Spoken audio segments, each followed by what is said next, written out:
നമ്മുടെ ആത്മീയത അത് അവരനെ നമ്മിൽ നിന്നും അകറ്റുന്ന മുഖാന്തരമാണെങ്കിൽ നമ്മുടെ ആത്മീയതയുടെ പരാജയം സമ്മതിക്കലാണ്. ആത്മാർത്ഥമായ ഒരു പുഞ്ചിരി, ഒരു ചേർത്തണയ്ക്കൽ. അതെ, നിങ്ങളൊരു മഹാനാണ്. രണ്ട് വ്യക്തിത്വങ്ങൾ പരസ്പരം ബഹുമാനിതരാകുമ്പോൾ മാത്രമേ വ്യക്തികൾ തമ്മിൽ അകലം ഒഴിവാക്കുകയുള്ളൂ.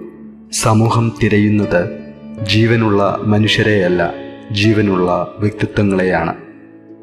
ആരോ തെളിച്ച നന്മയുടെ ചെറുതിരിനാളം പിന്തുടർന്ന് നാം വിജയതീരമണഞ്ഞുവെങ്കിൽ നന്മയുടെ ഒരു ചെറു കൈത്തിരിവെട്ടമെങ്കിലും അപരനായും നാം തെളിക്കേണ്ടതുണ്ട്. അതുവരെ നമ്മളൊരു കടക്കാരനാണ്. മറ്റുള്ളവരിലേക്ക് പകരുന്ന നന്മയാണ് നമ്മുടെ ആന്തരിക സൗന്ദര്യം, ആന്തരിക വ്യക്തിത്വം. ഉന്നത സ്ഥാനമാനങ്ങൾ അധികാര പദവികളായി തെറ്റിദ്ധരിക്കുകയും ആഘോഷിക്കുകയും ചെയ്യുന്ന കാഴ്ചകളാണ് എങ്ങും.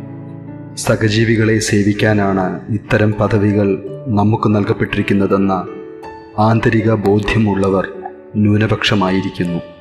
നന്മയെന്നത് ആകാശത്ത് ഇടിമിന്നൽ പോലെ പെട്ടെന്ന് രൂപപ്പെടുന്നതല്ല, മറിച്ച് അത് നല്ല മനസ്സുകളുടെ ശീലമാണ്, ദിനചര്യയാണ്.